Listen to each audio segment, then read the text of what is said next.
कि खूब बढ़िया बढ़िया खाओ, खूब अच्छा अच्छा कपड़ा पहन ले, महल अटारी खड़ा कर दें, आलीशान बिल्डिंग खड़ा कर दें, अच्छी अच्छी गाड़ी खरीद लें, ना जाने संसार का सारा वैभव को जमा कर लें, इसीलिए यह मानव का तन नहीं मिला है। चेद वेदी दत्त सत्य मस्ति ना चेदिहा वेदन महति विनष्टि भूतेषु भूतेषु विचित्य धीरा प्रत्याश्मान लोकाद मृता भवन्ति। ये भाई, ये जन्म किस लिए हुआ?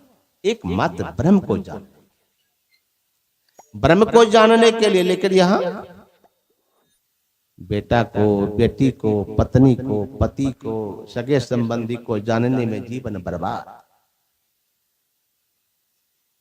आप तो ये कहेंगे कि बाबा जी तो निपुतरा है, क्या बोलेगा, अपने तो कुछ है नहीं, इसको बेटा बेटी तो ऐसे बोले। अरे हम ये नहीं कहते कि आप बेटा पत्नी को छोड़ मोड़ दीजिए, संत मति कहता भी नहीं है। लेकिन मेरे कहने का मतलब ये है, तो गुरु महाराज ने जो कहा है, सतगुरु चरण टहल नित करिए, नर्तन के फल ये ही है, युग युग जग में सुबत बीते, सद्गुरु दिहल जगाई है, युग युग जग में सुबत बीते, सद्गुरु दिहल जगाई है। लेकिन हम लोग इतने आलसी हैं कि फिर सो जाते हैं। सद्गुरु दिहल जगाए, गुरु आते हैं जगाने के लिए, उठो जागो। आए हम लोग इतने आलसी हैं कि फिर सो जाते हैं। मतलब सोने का मतलब क्या? मोहन सा सब शोभा निहारा, देखिए सपन अनेक प्रकारा। ये है सोने का मतलब। ये नहीं, ये सोना नहीं जो अभी सो रहे। सोने का मतलब अज्ञानता की रात्रि में फिर हम सो जाते हैं। अज्ञानता कब तक है? जब तक आप अंधकार मंडल में है, तब तक अज्ञानता है। याद रखिएगा, आप अज्ञानता से तब उठेंगे जब अंधकार से प्रकाश में चले जाएंगे। आंख बंद करके देख लीजिए, जब तक अंधकार में हम आपका वासा रहेगा, जब तक हम आप अंधकार मंडल में आप बैठे रहेंगे, तब तक संतों की नजर में, सदगुरु की नजर में आप सोए हैं। आंख बंद करके देख लीजिए कि आप जगे हैं कि नहीं। अगर अंधकार से निकल के प्रकाश में चले गए तब तो जग गए, क्योंकि जगना होता है प्रकाश में और ज्ञान भी होता है प्रकाश में। अंधकार में ज्ञान नहीं होता। अभी सूर्य का प्रकाश है, ज्ञान कर रहे हैं। सूर्य का प्रकाश का अंत हो जाएगा, समाप्त हो जाएगा, सूर्यास्त हो जाएगा, तो आपको ज्ञान करने के लिए प्रकाश की व्यवस्था करनी पड़ेगी। मतलब ज्ञान जब भी होगा प्रकाश में, और अज्ञानता अंधकार में। यही अंधकार में रहना जो है, ये सोना है। संतों की नजर में ये सोना है। और हमारे संत राधा स्वामी साहब ने कहा कि जब तक इस अंधकार में रहोगे तो इस नगरी में तिमिर समाना, भूल भरम हर बार। आपसे भूल होती रहेगी, आप भ्रम में रहेंगे कि सचमुच में वहां त्रिवेणी संगम में नहाने से सही में पाप धुल जाता है क्या? ये भ्रम मिटेगा नहीं, ये संशय मिटेगा नहीं, ये भ्रम होता रहेगा कि ये बाबा में शक्ति है कि नहीं, वह बाबा पक्का है कि बाबा कच्चा है, वह बाबा पहुंचे हैं कि बाबा कम पहुंचे हैं। ये सब भ्रम होता रहेगा। सदगुरु हमारे पहुंचे हैं कि नहीं, कैसे सदगुरु हैं। इस दुनिया का जो भ्रम भी है, जिस प्रकार का भी भ्रम आपके अंदर में हो रहा है, होता ही रहेगा। तब तक होता रहेगा जब तक कि आप अंधकार मंडल में पड़े हैं। इसीलिए हमारा वेद कहता है, तमसो मां ज्योतिर्गमया, अंधकार से प्रकाश की ओर चलो। ये अंधकार से प्रकाश की ओर कैसे चलना होगा, कैसे चलेंगे? ये चलने के लिए जो अभी आप विधि सुन रहे थे गुरु महाराज का, यही अंधकार से प्रकाश में चलने का, तो यही विधि जबे भाव पार जो गुरु महाराज का पद आप सुन रहे थे, ये अंधकार से निकलने का ही तो विधि है। यही भेद सीखना पड़ेगा और सीख करके अंदर में उस परमात्मा ज्योति की खोज। ये प्रकाश और शब्द क्या है? हमारे पूज्य बाबा कहते थे कि जो अंदर में प्रकाश है हम आपका अंदर में जो शब्द है, यही परमात्मा का दोनों हाथ है। जो प्रकाश और शब्द को प्राप्त कर लेता है, समझो परमात्मा की गोद में चला जाता है। चाहे इस पर बम गिरे, चाहे बम गोला गिरे, उस भक्त का कभी अनिष्ट हो नहीं सकता है, जो साधक प्रकाश और शब्द को पकड़ लेता है। इसलिए दुर्लभ शरीर मिला है। और गुरु महाराज ने कहा, मागे भूखा बाघी कालिके, मुखे पड़ो है बाबरे, होश करे चेतु सबेरे, बचो ध्यान के दावरे। ध्यान दीजिए तो गुरु महाराज ने क्या कहा है कि ये काल रूपी बाघ मुंह फैलाए खड़ा, कब किसको खा लेगा इसका कोई ठिकाना नहीं है। नहीं बालक नहीं यौवने, नहीं बिरती कचबंद, ना जाने कब आए पड़े काले लिए जम का फंद। कल का न्यूज में आप लोगों ने देखा होगा, हमारे महाप्रयागराज में हजारों आदमी मर गए। क्या सोच के गए थे कि मौनी अमावस्या में स्नान करेंगे और उद्धार हो जाएगा। कितने तो हॉस्पिटल में भर्ती है। क्या सोच के गया होगा कि मैं जा रहा हूं मरने के लिए? लेकिन काल मुंह फैलाए खड़ा था, जिसको जिसको वहां जाना था काल के मुंह में चले गए। कोई बचा नहीं पाए, कोई प्रशासन नहीं बचा पाया। इतनी व्यवस्था दुरुस्त, महीनों से व्यवस्था हमारे साधु संत इतने विराजमान हैं, लेकिन उस मौत को कोई टाल नहीं सका। इसलिए हमारे पूज्य बाबा कहते थे कि आप डॉक्टर बनेंगे कि नहीं बनेंगे, इसमें संदेह है। आप इंजीनियर बनेंगे कि नहीं बनेंगे, इसमें संदेह है। आप प्रोफेसर बनेंगे कि नहीं बनेंगे, इसमें संदेह है। आप धनवान बनेंगे कि नहीं बनेंगे, इसमें संदेह है। लेकिन आप मरेंगे कि नहीं मरेंगे, इसमें भी संदेह नहीं है। मरना तो है, किस विधि कब किसको मरना है।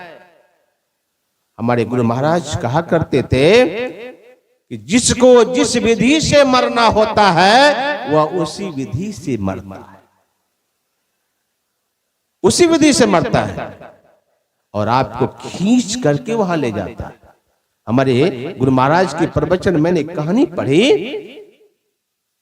कि जमराज के दरबार में एक कबूतर घुटुर घुटुर कर रहा था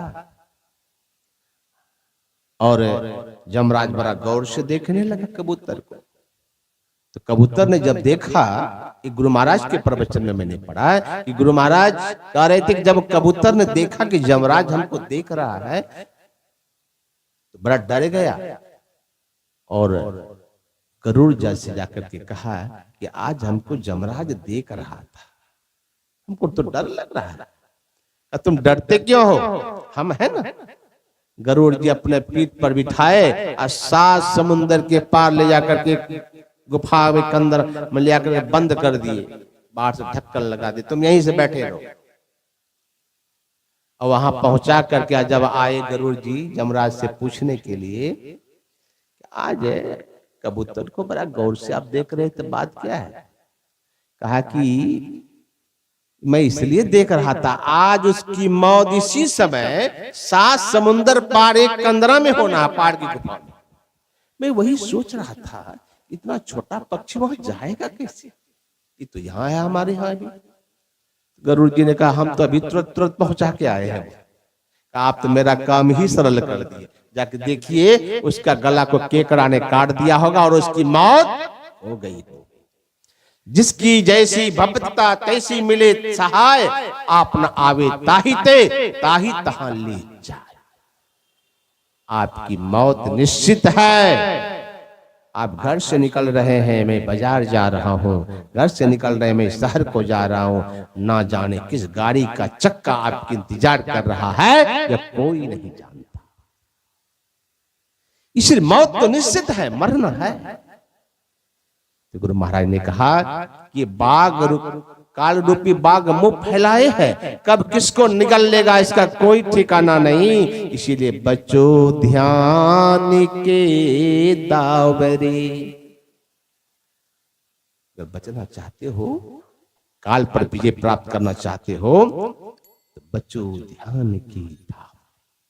एक यही दाव है जीवन में, जो मानव तन पाकर के जो ध्यान रूपी दाव खेल दिया, वो काल पर विजय प्राप्त कर लेता है। उसकी मौज होती है जब तक संसार में रह सके, जब संसार से जाए वही जिसके अंदर में ध्यान का बल होगा।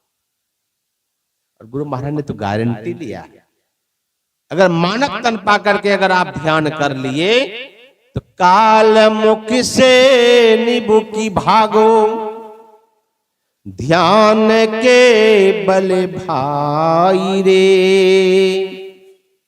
ऐसो अवसर खोई हो तो रोई हो पछताई रे। ये दुर्लभ शरीर किस लिए मिला है, इसको कभी जानने का कोशिश तो कीजिए। कब छीन लेगा, है बड़ा दुर्लभ। अभी सुन रहे थे हमारे मन संचालक महोदय ने बड़ा सुंदर से कहा, 84 लाख प्रकार के शरीर में एक मानव तन भी है जो सबसे श्रेष्ठ शरीर है। क्यों?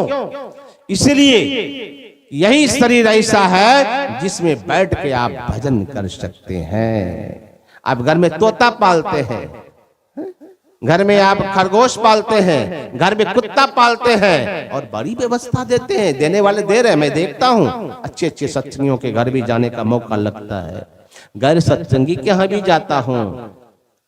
हमारे यहाँ दानापुर में एक सत्संगी की बेटी है, ससुराल में कुत्ता रखा, 28,000 टका महीना कुत्ता के पीछे खर्चा, एयर कंडीशन लगा हुआ है। क्या कभी सोचेंगे कि हम कुत्ता बन जाए? नहीं चाहेंगे। भले आप गर्मी से मर रहे हैं, फिर भी ये एसी का हवा लगाते हुए कुत्ते को देख करके आपके मन में ये भावना नहीं होगी कि मैं कुत्ता बन जाऊं, मैं घोड़ा बन जाऊं, मैं गधा बन जाऊं। किसी भी परिस्थिति में है, सोचते हम मानव तन तो सबसे ऊंची है। लेकिन फिर यह मानव तन मिले इसके लिए क्या कर रहे हैं, क्या कर रहे हैं? ये मानव तन फिर आपसे छीन नहीं ले परमात्मा। गोस्वामी तुलसीदास जी महाराज विनय पत्रिका में लिखते हैं, कब हुक करी करुणा नर देही, देत ईश बिनु हेतु स्नेही। जब परमात्मा के अंदर करुणा होती है तभी यह जीव को मानव का तन मिलता है महाराज। और जब आप उस मानव तन को यदि आप बर्बाद करेंगे तो छीनना भी जानते हैं, छीन लेंगे आपसे, फिर गधा कुत्ता अन्य योनियों में भेज देंगे।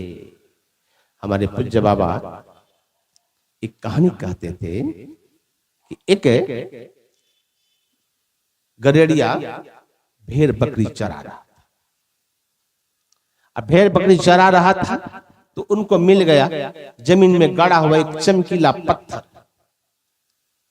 पत्थर को पहले अंगूठे से लगाया कि निकल जाए, बड़ा चमक रहा है। तो अंगूठे से बहुत उसको कोशिश किया निकालने का, तो पैर के अंगूठे से वो नहीं निकला। तो लाठी से ठोक पीट करके माटी हटा करके मिट्टी हटा करके तब उस पत्थर को निकाला। तो बड़ा सुंदर चमक रहा था, इतना सुंदर चमक रहा था कि उसको लगा कि इतना सुंदर पत्थर, रस्सी बांध करके अब बकरी के गले में बांध। अब बकरी के गले में जब बांध दिया तो वो था हीरा था, लेकिन गरेड़ी को पहचान नहीं था कि हीरा है। बकरी के गले में वो बांध दिया। उसी होके एक जौहरी जा रहा था। जौहरी ने देखा कि बकरी के गले में ये जो पत्थर लटक रहा है ये तो हीरा है। लगता है ये गरेड़िया नहीं जानता है, नहीं पहचानता है, तब तो बकरी के गले में बांध दिया। इसका मूल्य तो लाखों में है।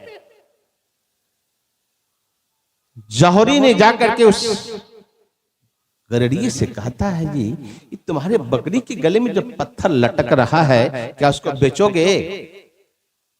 गरेड़िया ने कहा कि बेचना क्या है, अरे वो तो मिट्टी के नीचे गड़ा था, अब मैंने इसको निकाल करके बकरी के गले में बांध दिया, आपको पसंद है तो ले लीजिए। जौहरी ने सोचा ये तो हीरा है, बिना मूल्य लिए नहीं लेना चाहिए, का कुछ तो कीमत ले लो। का इस पत्थर का हम कीमत क्या जाने, आपको जो अच्छा है दे दीजिए। तो उन्होंने अपने पास से 5 रुपया निकाल के गरेड़िए को दे दिया, लो इसका कीमत मैं तुम्हें 5 रुपया देता हूं। गरेड़िया तो कुछ जानता नहीं था, सोचा है कैसा ये मूर्ख है, ये पत्थर का 5 रुपया हमें दे रहा है। कहा कि जाके ले लीजिए। बकरी की गले से वह हीरा खोल के जौहरी हाथ में लिया। खुशी के मारे कि आज मैंने 5 रुपया में लाखों का माल हाथ लग गया। कभी कभी खुशी भी लोगों को बर्दाश्त नहीं होता है, खुशी के मारे नाचने लगा। नाचने जब लगा हाथ में हीरा को लेकर के, वह हीरा हाथ से नीचे गिर गया। बकरी के गले से तो लिया, हाथ में लिया, लेकिन वह हीरा हाथ से नीचे गिर गया और जैसे जमीन पे गिरा वह टुकड़ा टुकड़ा हो गया, कन कन हो गया, धूल में मिल गया। और उस हीरे के एक एक कण से आवाज आने लगी, रे जौहरी, गरेड़िया हमको नहीं पहचानता था, गरेड़िया हमको नहीं जानता था कि मैं हीरा हूं। उन्होंने साधारण पत्थर समझ करके हमारे पैर से रौंदा, लाठी से पीटा, नहीं उसके बाद संतोष हुआ तो निकाल करके उन्होंने अपने बकरी के गले में तक बांध दिया। इतना अपमान किया मेरा। लेकिन जौहरी, इतना अपमान करने के बाद भी हमको तनिक भी कष्ट नहीं हुआ। इसलिए कष्ट नहीं हुआ कि वह गरेड़िया मेरे कीमत को नहीं जानता था, हमको पहचानता नहीं था। तो उन्होंने जो भी मेरा अपमान किया मैं सब सह लिया, खुशी खुशी सह लिया, इसलिए वो मुझे पहचानता तक नहीं है, मुझे जानता तक नहीं है। साधारण पत्थर समझ करके उन्होंने मुझे जो भी अपमान किया सब सह लिया। लेकिन ये जौहरी, तुम तो जानते हो कि मेरा मूल्य लाखों में है और तुमने मेरा मूल्य 5 रुपया लगा दिया तो मेरा हृदय फट गया, इसीलिए मैं कन कन में बट करके धरती पे मिल। हमारे पूज्य बाबा महर्षि शाही स्वामी जी महाराज कहा करते हैं कि ऐसा यह अनमोल रतन तन प्रभु ने तुमको है दिया, इसको पाकर रे मन मूरख सोच भला तू क्या। जरा सोच समझे नादान,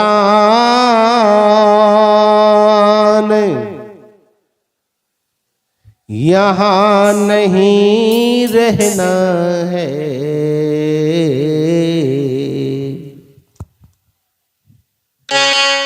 जरा सोच समझे नादान,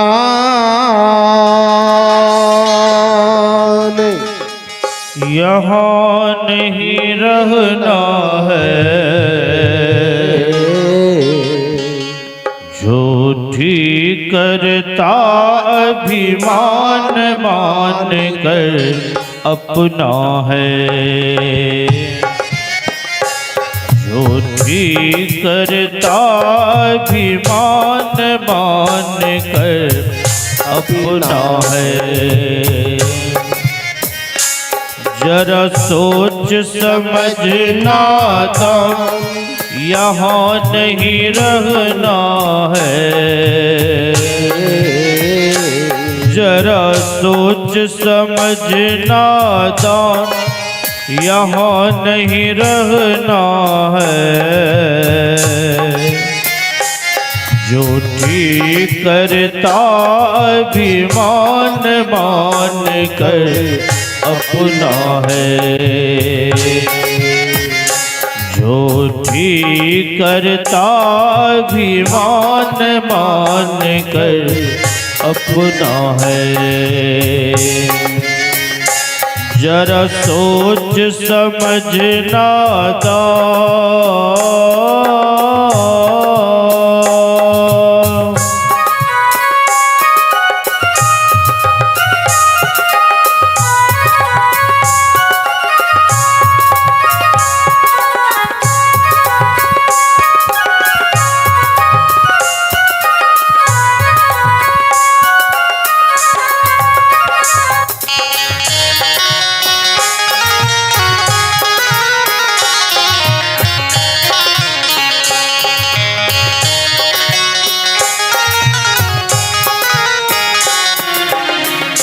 देश का इतिहास पढ़ने से पता चलता है, ऐसे ऐसे इस संसार में बादशाह आए तो सारे भूमंडल पर आधिपत्य किया है। लेकिन जब ये दुनिया से गए तो कहना पड़ा, दुनिया में कुछ भी वे ना ले गए, जो मुल्कों के आली थे। सिकंदर जब चला दुनिया से तो दोनों हाथ खाली थे। सब कोई जानते हैं, मरने के बाद शरीर में कोई शक्ति ना रहेगी। ये हाथ काम नहीं करेगी, शरीर भी बेजान पड़ा रह जाएगा, किसी काम की चीज नहीं। सब कोई जानते हैं ये जीव रूपी जब सुग्गा निकल जाएगा प्राण शरीर से, इसका कोई महत्व नहीं रह जाएगा। याद रखिए, अगर आपके तन में जब तक प्राण है तब तक सब मेरे मेरे कह रहे हैं। ये जब जीव रूपी सुग्गा निकल जाएगा तो सब आपसे नफरत करेंगे। कितना देर? 1 घंटा, 2 घंटा, 1 दिन, 2 दिन। अरे व्यवस्था आजकल हो गई है बहुत सारे, तो 3 दिन 4 दिन तक रखेंगे, रोएंगे, फिर उसके बाद कहेंगे अब दुर्गंध फैलने लगा, इसको हटाओ। इस शरीर है भी वही दुर्गंध का ही तो घर है महाराज। हमारे गुरु महाराज ने कहा कि तन नवद्वार हो रामा, अति ही मलिन हो थामा। गुरु महाराज ने कहा कि शरीर तो है दुर्लभ, लेकिन सबसे मलिन अगर स्थान है यही शरीर है। हमारे पूज्य बाबा कहते थे कि कितना बढ़िया मिठाई है, खाने की वस्तु है, जब तक ये शरीर के संपर्क में नहीं आया उसका बहुत मूल्य है। जब शरीर के संपर्क में आया तो कितना हीन वस्तु बन जाता है, लोग उस पे पैर पड़ जाए बिना नहाए रह भी नहीं सकते। ये शरीर क्या है? हमारे पूज्य बाबा कहते थे पैसा पैखाना बनाने वाला कारखाना है। सीधे कहते थे कितना अच्छा अच्छा चीज है, जब तक दुकान में है इस शरीर के संपर्क में नहीं आया उसकी कीमत कितनी है। जब इस शरीर के संपर्क में आ गया तो पैखाना पैसा लैट्रिन बन के समाप्त हो जाता है। इस शरीर को गुरु महाराज ने कहा अति मलिन न हो ठामा। ये शरीर जो है अति मलिन है। तन नव द्वार हो रामा। ये 9 द्वारों में जब तक हम आपका श्री गुरु महाराज ने कहा जब तक इस 9 द्वार में रहेंगे, 9 द्वारन 10 4 इंद्रिन में भव दुख सहु अपार। कितनों ना करोड़ जमा कर लीजिए, 9 द्वारों में रहेंगे अंदर तो आपके ऊपर में दुख का पहाड़ रहेगा ही, हटने वाला नहीं है। ऐसे ऐसे बादशाह आए, सबको जाना पड़ा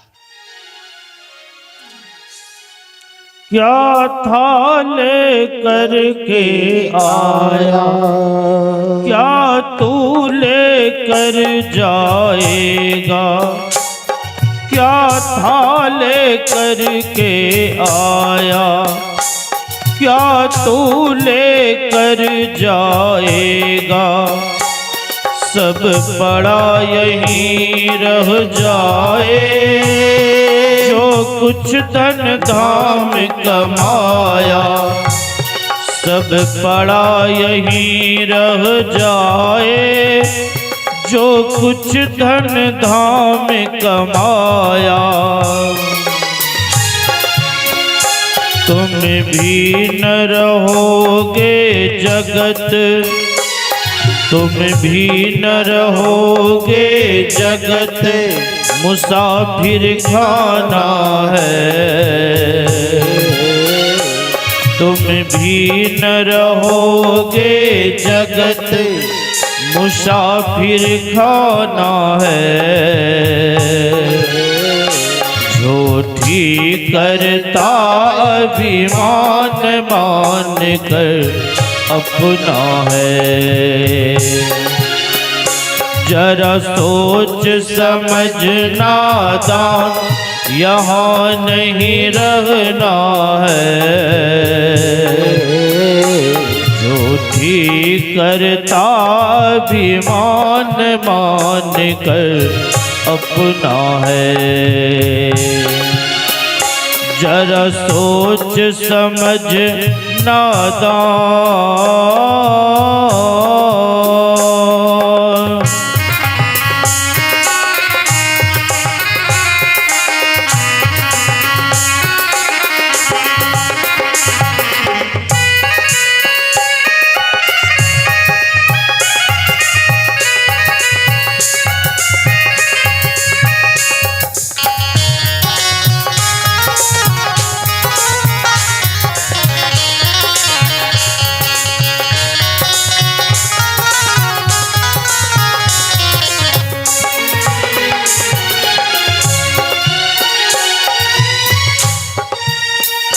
अब भी तू चेत संभल जा, सद्गुरु शरण में आ जा। अभी भी तू चेत संभल जा, सद्गुरु शरण में आ जा। और सत्कर्म ध्यान साधन से निज जीवन सफल बना जा। सत्कर्म ध्यान साधन से निज जीवन सफल बना जा। अभी भी तू चेत संभल जा, सद्गुरु शरण में आ जा। सत्कर्म ध्यान साधन से निज जीवन सफल बना जा। अब करो न धर्म स्वरूप, अब करो न धर्म स्वरूप, तेरे सुख पाना है। अब करो न धर्म स्वरूप, तेरे सुख पाना है। झूठी करता अभिमान मान कर अपना है। जरा सोच समझ नादान, यहाँ नहीं रहना है। जरा सोच समझ नादान, यहाँ नहीं रहना है।